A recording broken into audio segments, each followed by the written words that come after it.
Capítulo 3. La meta del hombre.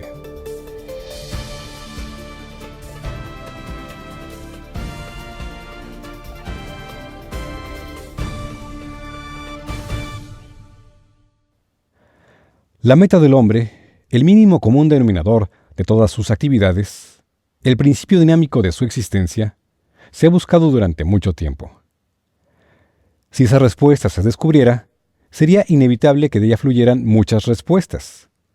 Explicaría todos los fenómenos del comportamiento, conduciría hacia una solución de los principales problemas del hombre, y sobre todo, sería funcional. Considérese que todo el conocimiento queda por encima o por debajo de una línea de demarcación. Todo lo que se encuentra por encima de esta línea no es necesario para la solución de las aberraciones y deficiencias generales del hombre, y no se conoce con exactitud. Se podría considerar que tal campo de pensamiento engloba cosas como la metafísica y el misticismo. Por debajo de esta línea de demarcación, se podría considerar que se encuentra el universo finito. Todas las cosas que hay en el universo finito, ya sean conocidas o todavía desconocidas, se pueden percibir, experimentar o medir. Los datos conocidos del universo finito se pueden clasificar como verdad científica, cuando han sido percibidos, experimentados y medidos. Todos los factores necesarios para la resolución de una ciencia de la mente se encontraron dentro del universo finito y fueron descubiertos, percibidos, medidos y experimentados, y se convirtieron en verdad científica. El universo finito contiene tiempo, espacio, energía y vida. No se halló la necesidad de ningún otro factor en la ecuación. Tiempo, espacio, energía y vida tienen un único denominador en común. Como analogía, se podría considerar que tiempo, espacio, energía y vida empezaron en algún punto de origen y se les ordenó continuar hacia algún destino prácticamente infinito. Lo único que se les dijo fue qué hacer. Obedecen a una sola orden, y esa orden es sobrevive. El principio dinámico de la existencia es la supervivencia. Se puede considerar que la meta de la vida es la supervivencia infinita. Se puede demostrar que el hombre, como ser vivo, obedece en todas sus acciones y propósitos a la orden única de sobrevive. No es un pensamiento nuevo que el hombre esté sobreviviendo. Es un pensamiento nuevo que el hombre esté motivado solo por la supervivencia. Que su única meta sea la supervivencia no significa que él sea el mecanismo óptimo de supervivencia que la vida haya logrado o que desarrollará. La meta del dinosaurio también era la supervivencia, y el dinosaurio ya no existe. La obediencia a esta orden, sobrevive, no significa que cada intento por obedecerla tenga éxito invariablemente. El entorno cambiante, la mutación y muchas otras cosas se oponen a que los organismos alcancen técnicas o formas infalibles de supervivencia. Los seres vivos cambian y mueren a medida que se desarrollan nuevos seres vivos, con tanta seguridad como que un organismo de vida, carente de inmortalidad en sí, crea otros organismos de vida y entonces muere como tal. Un método excelente, si uno deseara hacer que la vida sobreviviera durante un periodo de tiempo muy largo, sería establecer medios por los que pudiera adoptar muchas formas. Y la muerte en sí sería necesaria para facilitar la supervivencia de la fuerza vital en sí, ya que solo la muerte y la descomposición podrían eliminar formas más viejas cuando nuevos cambios en el entorno necesitarán nuevas formas. La vida, como fuerza que existe durante un periodo casi infinito, necesitaría un aspecto cíclico en sus organismos unitarios y seres vivos. ¿Cuáles serían las características óptimas de supervivencia de los diversos seres vivos? Tendrían que tener diversas características fundamentales, que difirieran de una especie a otra, igual que un entorno difiere de otro. Esto es importante, ya que en el pasado no se ha considerado sino de forma inadecuada que un conjunto de características de supervivencia en una especie no serían características de supervivencia en otra. Los métodos de supervivencia se pueden resumir en los apartados de comida, protección, defensiva y ofensiva, y procreación. No existen seres vivos que carezcan de soluciones a estos problemas. Cada ser vivo yerra, de una manera u otra, al mantener una característica durante demasiado tiempo o al desarrollar características que pueden conducir a su extinción. Pero los desarrollos que producen el éxito de un ser vivo son mucho más sorprendentes que sus errores. El naturalista y el biólogo están continuamente resolviendo las características de este o aquel ser vivo al descubrir que es la necesidad más que el capricho lo que gobierna tales desarrollos. La charnela de la concha de la almeja, la imponente cara en las alas de la mariposa, tienen valor de supervivencia. Una vez que se aisló la supervivencia como la única dinámica de un ser vivo que explicaría todas sus actividades, fue necesario estudiar más a fondo la acción de la supervivencia, y se descubrió que cuando uno tenía en cuenta el dolor y el placer, tenía a mano todos los ingredientes necesarios con los que formular la acción que lleva a cabo la vida en su esfuerzo por sobrevivir. A fin de establecer una nomenclatura en dianética que no fuera demasiado compleja para su propósito, a palabras que normalmente se consideran adjetivos, ocasionalmente se les ha hecho actuar como sustantivos. Esto se ha hecho según el principio válido de que la terminología existente, al significar tantas cosas diferentes, no podía ser usada por dianética, sin que se hiciera necesario explicar constantemente un significado antiguo para presentar uno nuevo. Para eliminar el paso de explicar el significado antiguo y luego decir que uno no quiere decir eso, enredando así nuestras comunicaciones inextricablemente, y para eliminar la antigua costumbre de componer palabras altisonantes y voluminosas a partir de las lenguas griega y latina, se ha adoptado este principio y algunos otros para la nomenclatura. Dinámica se usa aquí como sustantivo, y se seguirá usando así durante todo el libro. Somático, percéptico y algunos otros se anotarán y se definirán cuando se usen. Según se verá en la gráfica descriptiva adjunta en el directorio del audiolibro, se ha concebido un espectro de la vida que abarca desde el cero de la muerte o extinción hacia el infinito de la inmortalidad potencial. Se consideró que este espectro contenía una infinidad de líneas que se extendían escalonadamente hacia el potencial de inmortalidad. A medida que se ascendía por la escala, cada línea estaba un poco más separada que la anterior, en progresión geométrica. El empuje de la supervivencia es alejarse de la muerte y acercarse hacia la inmortalidad. Se podría concebir que el dolor máximo existe justo antes de la muerte, y se podría concebir el placer máximo como inmortalidad. Se podría decir que para el organismo unitario o para la especie, la inmortalidad tiene un tipo de fuerza que atrae y la muerte una fuerza que repele. Pero a medida que la supervivencia se eleva más y más hacia la inmortalidad, se encuentran espacios más y más amplios hasta que las distancias son imposibles de salvar en términos finitos. El impulso es alejarse de la muerte, que tiene una fuerza que repele, y acercarse hacia la inmortalidad, que tiene una fuerza que atrae. La fuerza que atrae es placer, la fuerza que repele es dolor. Para el individuo, podría considerarse que la longitud de la flecha está en un potencial alto dentro de la cuarta zona. Aquí, el potencial de supervivencia sería excelente y el individuo disfrutaría de la existencia. De izquierda a derecha podrían marcarse los años. El impulso hacia el placer es dinámico. El placer es la recompensa, y la búsqueda de la recompensa, metas de supervivencia, sería un acto placentero. Y para asegurarse de que la supervivencia se logra bajo el mandato de sobrevive, parece haberse dispuesto que la reducción desde un potencial alto proporcionaría dolor. El dolor se proporciona para ahuyentar al individuo de la muerte. El placer se proporciona para atraerle hacia la vida óptima. La búsqueda y obtención del placer no es menos válida en la supervivencia que la ilusión del dolor. De hecho, según algunas evidencias observadas, el placer parece tener un valor mucho mayor en el esquema cósmico que el dolor. Ahora estaría bien definir qué se entiende por placer, aparte de su conexión con la inmortalidad. El diccionario dice que placer es satisfacción, emociones agradables, mentales o físicas, goce transitorio, opuesto al dolor. El placer se puede encontrar en tantas cosas y actividades que solo un catálogo de todas las cosas y actividades que el hombre tiene, hace y puede considerar placenteras podría redondear la definición.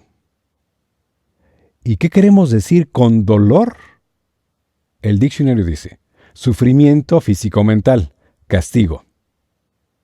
Estas dos definiciones, dicho sea de paso, demuestran un tipo de pensamiento intuitivo que se encuentra presente por todo el lenguaje. Una vez que uno tiene algo que lleva a la resolución de problemas hasta ahora no solucionados, se encuentra con que incluso los diccionarios lo han sabido siempre. Si quisiéramos hacer esta gráfica para el ciclo de una forma de vida, sería idéntico, salvo que el valor de los años se aumentaría para medir eones, porque no hay diferencias, al parecer, excepto en magnitud, entre el alcance del individuo y el alcance de la especie. Esta deducción podría hacerse incluso sin una evidencia tan notable como el hecho de que un ser humano, creciendo desde cigoto hasta adulto, evoluciona a través de todas las formas por las que se supone que toda la especie ha evolucionado. Ahora bien, hay más en esta gráfica de lo que se ha comentado hasta ahora. El estado mental y físico del individuo varía de hora en hora, de día en día, de año en año. Por lo tanto, el nivel de supervivencia formaría o una curva diaria o la curva de una vida, según una medida de la posición horaria o anual en las zonas. Y esto haría posible que hubiera dos curvas, la curva física y la curva mental.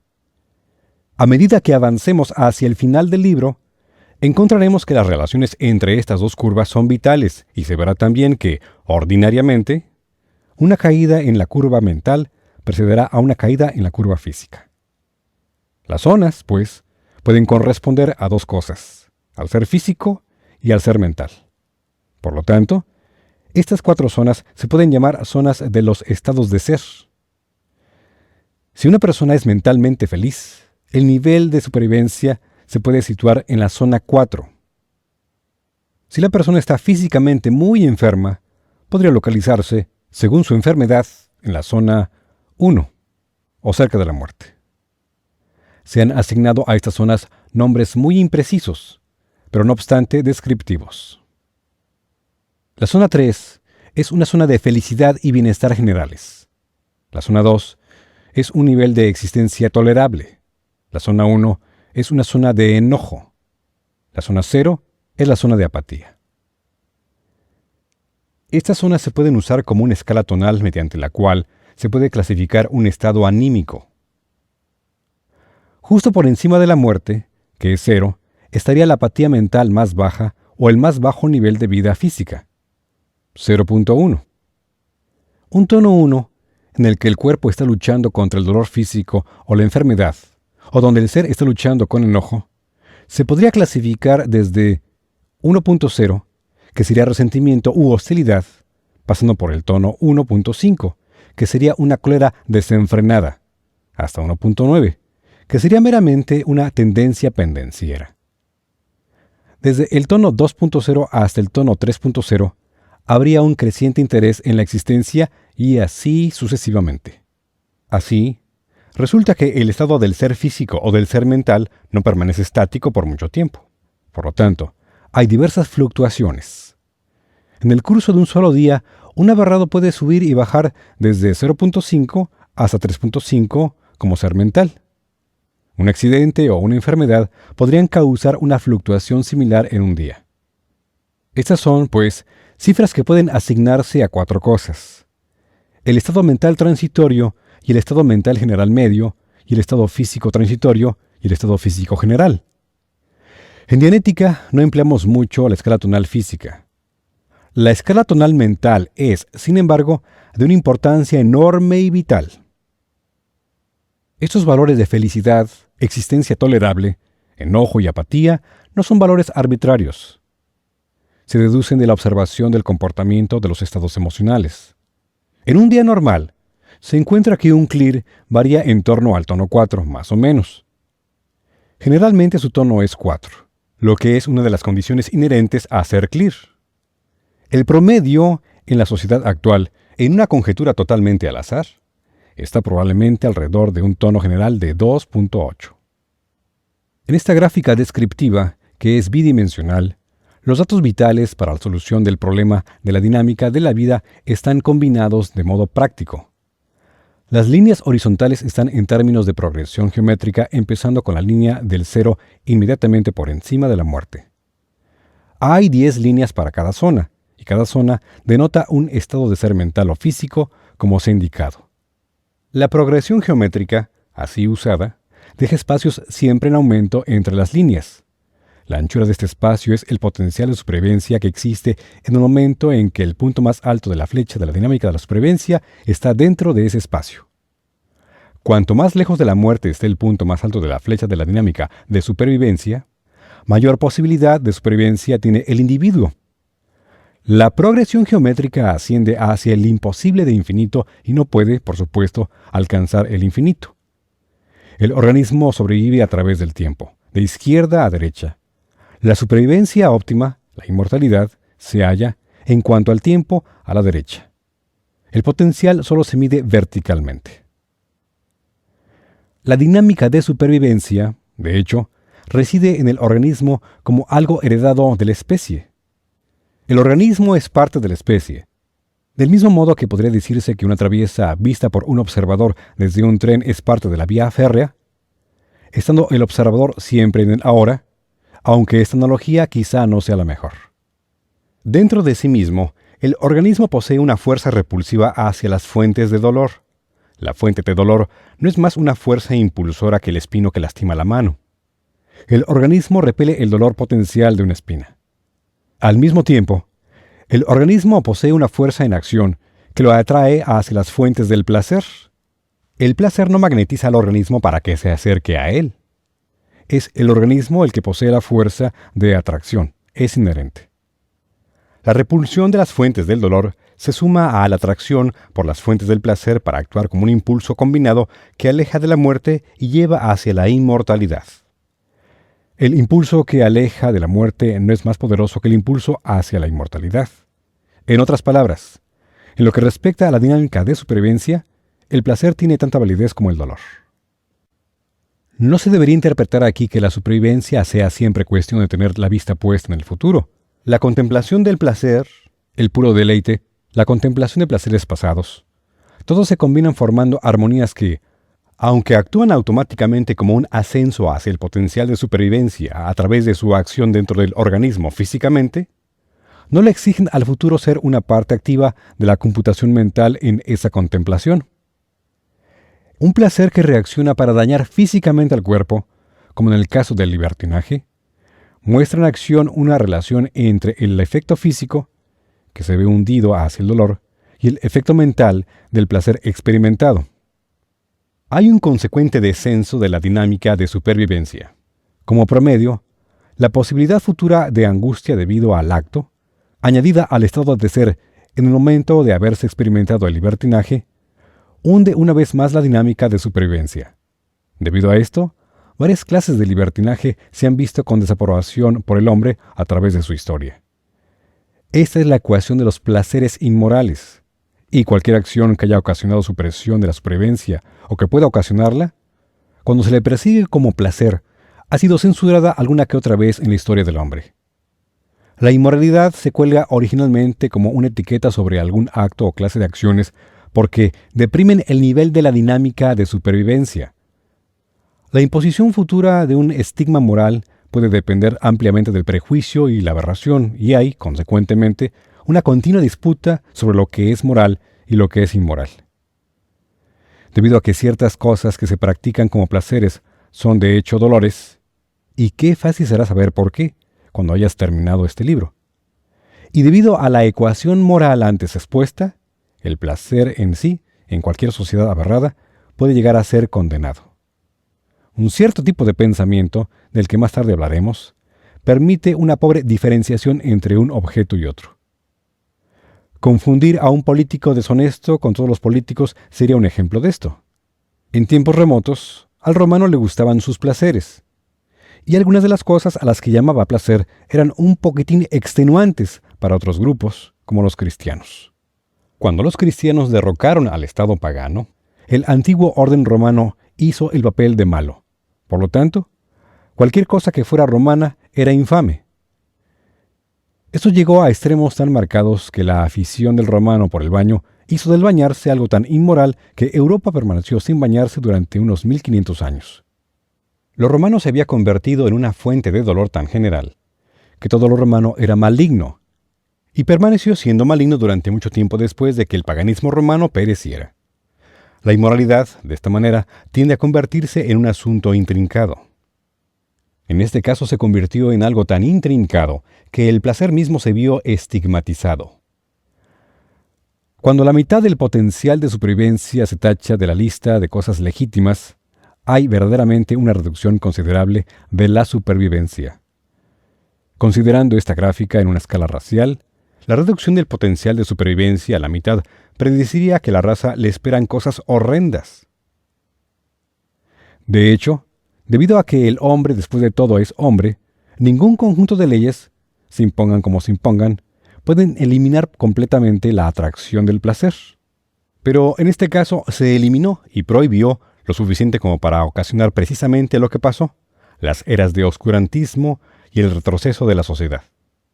La sociedad brilló solo en periodos tales como el Renacimiento, donde el placer se volvió menos ilegítimo. Cuando una raza o un individuo cae en la segunda zona, según se marca en el diagrama, y el tono general oscila entre la primera zona y apenas llega a la tercera, sobreviene una condición de demencia. La demencia es irracionalidad.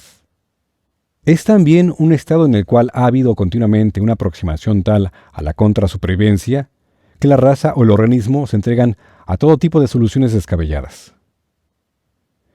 En una interpretación más amplia de esta gráfica descriptiva, nos encontramos con la cuestión del supresor de la supervivencia. Esto, como se verá, es un empuje hacia abajo alejándose de la inmortalidad potencial de la raza u organismo que está representada como la dinámica de supervivencia. El supresor de la supervivencia son las amenazas, combinadas y variables, contra la supervivencia de la raza u organismo. Estas amenazas provienen de otras especies, del tiempo, de otras energías. Estas están también comprometidas en la lucha por la supervivencia hacia la inmortalidad potencial en términos de sus propias especies o identidades. De este modo, hay un conflicto implicado. Cualquier otra forma de vida o energía podría trazarse en una gráfica descriptiva como la dinámica de supervivencia. Si usáramos la dinámica de supervivencia de un pato en una gráfica descriptiva, veríamos al pato buscando un nivel de supervivencia alto y el hombre sería una parte del supresor del pato. El equilibrio y la naturaleza de las cosas no permiten alcanzar la meta infinita de la inmortalidad. En un equilibrio fluctuante y en una complejidad casi ilimitada, la vida y las energías fluyen y refluyen partiendo de la nebulosidad hasta las formas y, a través de la descomposición, vuelven otra vez a la nebulosidad. Los Vedas. También de la naturaleza de las cosas de Lucrecio. Podrían formularse muchas ecuaciones sobre esto, pero se escapa a la esfera de nuestro presente interés. En lo que respecta a las zonas de la gráfica descriptiva, es de relativo interés cuál es la cantidad de fuerza del supresor en contra de la dinámica de supervivencia. La dinámica es inherente a individuos, grupos y razas, y se desarrolló para resistir al supresor a través de los eones. En el caso del hombre, él lleva consigo otro nivel de técnicas ofensivas y defensivas, sus culturas. Su tecnología primaria de supervivencia es la actividad mental gobernando la acción física en el nivel consciente. Pero cada forma de vida tiene su propia tecnología, desarrollada para resolver los problemas de alimentación, protección y procreación. El grado de viabilidad de la tecnología que cualquier forma de vida desarrolla, coraza o cerebros, rapidez de movimiento o apariencia engañosa, es un índice directo del potencial de supervivencia, la inmortalidad relativa de esa forma. Ha habido grandes trastornos en el pasado. El hombre, cuando se convirtió en el animal más peligroso del mundo, puede matar y de hecho mata o esclaviza cualquier forma de vida, ¿no es así? Reforzó al supresor de muchas otras formas de vida y éstas disminuyeron en número o desaparecieron. Un gran cambio climático, como el que aprisionó a tantos mamuts en los hielos siberianos, puede sobrecargar el supresor sobre una forma de vida. Una gran sequía en el sudoeste americano, en tiempos no muy remotos, borró del mapa la mayor parte de una civilización india. Un cataclismo, como una explosión del núcleo de la Tierra, si eso fuera posible, la bomba atómica o el repentino cese de la combustión en el Sol destruirían todas las formas de vida sobre la Tierra. y una forma de vida puede incluso sobrecargar el supresor sobre sí misma. Un dinosaurio destruye todo su alimento y así destruye al dinosaurio. Un bacilo de la peste bubónica ataca a sus huéspedes con tal voraz apetito que toda la generación de Pasteurella pestis desaparece. La intención del suicida, con tales cosas, no es suicidarse. La forma de vida se ha topado con una ecuación que tiene una variable desconocida, y esa variable desconocida, desgraciadamente, contenía valor suficiente como para sobrecargar al supresor. Esta es la ecuación de no sabía que la pistola estaba cargada. Y si el bacilo de la peste bubónica sobrecarga a su propio supresor en un área y entonces cesa de molestar a su alimento y cobijo, los animales, entonces los animales se consideran beneficiados. Temerario, inteligente y prácticamente indestructible, el hombre ha seguido un curso considerablemente distinto al de la lucha encarnizada con garra y colmillo en todas las esferas. Asimismo lo han hecho la secoya y el tiburón, simplemente como forma de vida. El hombre, como cualquier forma de vida, es simbiótico. La vida es un esfuerzo de grupo. A los líquenes, el plancton y las algas les puede ir muy bien con luz solar y minerales únicamente, pero ellos son los componentes fundamentales. Por encima de esa existencia, según las formas se hacen más complejas, existe una tremenda interdependencia. Está muy bien que un guardabosques crea que ciertos árboles matan intencionadamente a todas las otras variedades de árboles a su alrededor, y entonces llega a la conclusión de que los árboles tienen una actitud engañosa. Déjale que lo mire otra vez. ¿Qué dio origen a la tierra del suelo?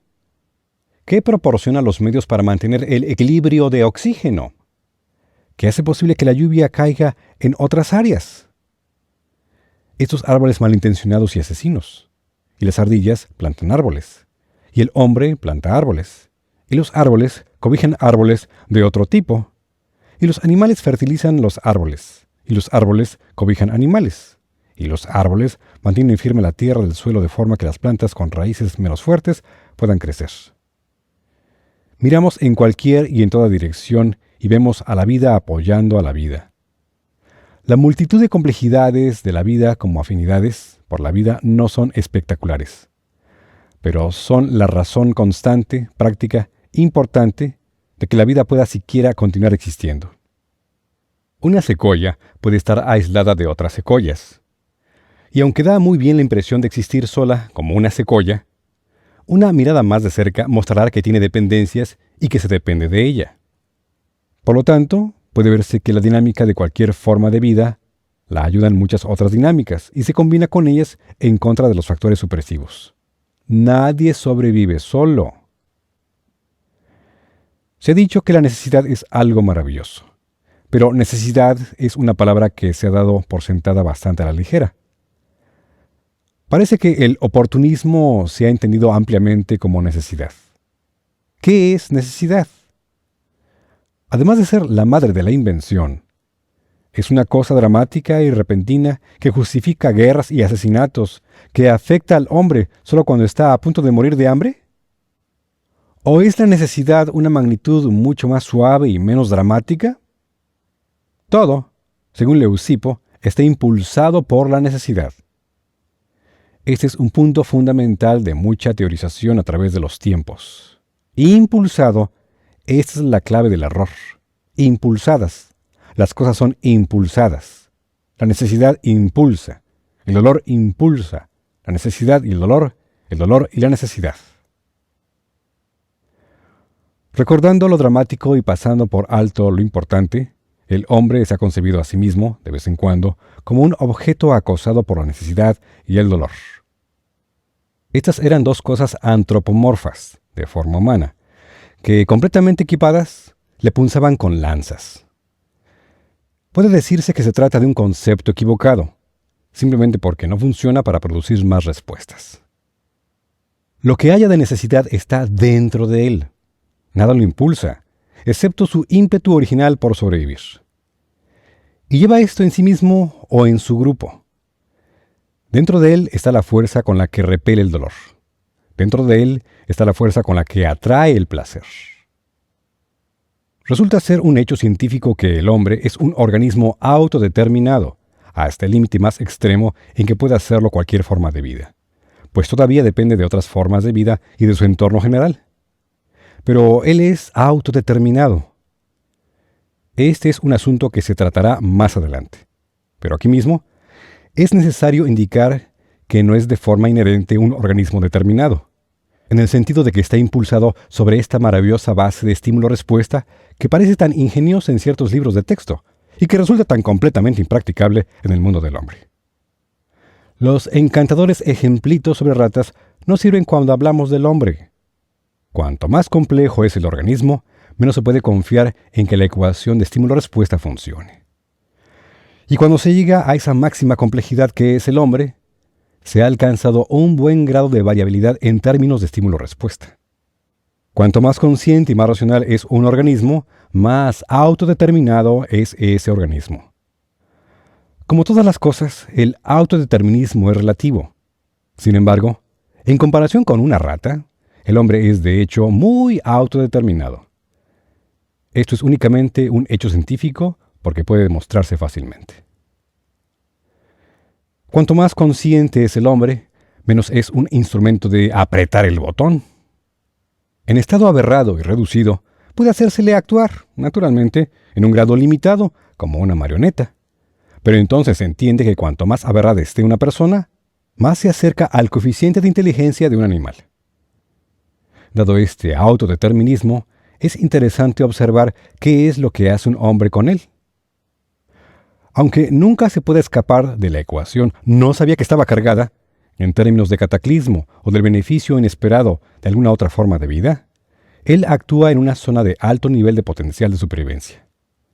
Pero aquí está, autodeterminado, racional, con su arma primaria, la mente, en excelente estado de funcionamiento. ¿Cuáles son sus instintos de necesidad? La necesidad, según este artículo tan sensato, si bien sujeto a rápidos cambios de tema, que es el diccionario, es el estado de ser necesario, aquello que es inevitable, compulsión. También añade que necesidad es pobreza extrema, pero nosotros no queremos eso. Estamos hablando de supervivencia. La compulsión mencionada puede reevaluarse en términos de la dinámica de supervivencia. Esto es interno en el organismo y en la raza. ¿Y qué es necesario para la supervivencia? Hemos visto y podemos demostrar clínicamente que hay dos factores en acción. La necesidad de evitar el dolor es un factor porque, poco a poco, pequeñas cosas que en sí no son mucho, pueden acumularse para formar grandes dolores que, combinados en esa rápida progresión geométrica, producen la muerte. Dolor es la tristeza de ser regañado por un trabajo mal hecho, porque eso podría llevarlo al despido, que podría llevarlo a morirse de hambre, que podría acarrearle la muerte. Desarrolla cualquier ecuación en la que ha entrado el dolor y verás que se reduce a una posible contrasupervivencia. Y si esto fuera todo lo que hubiera con respecto a sobrevivir, y si la necesidad fuera un pequeño gnomo perverso con un tridente, parece bastante obvio que habría escasas razones para seguir viviendo. Pero está la otra parte de la ecuación, el placer. Esa es una parte más estable que el dolor, pese a los estoicos, según lo demuestran las pruebas clínicas de Dianética. Hay, por lo tanto, una necesidad de placer, de trabajar, como la felicidad se puede definir, hacia metas conocidas por encima de obstáculos no incognoscibles. Y la necesidad de placer es tal que para obtenerlo puede soportarse una gran cantidad de dolor. El placer es el patrimonio positivo, es gozar del trabajo, es contemplar las obras bien hechas, es un buen libro o un buen amigo, es despellejarse las rodillas escalando el Matterhorn, es escuchar al niño decir papi por primera vez, es un bullicioso festejo en el Bund de Shanghái o el silbido de Amur desde un portal.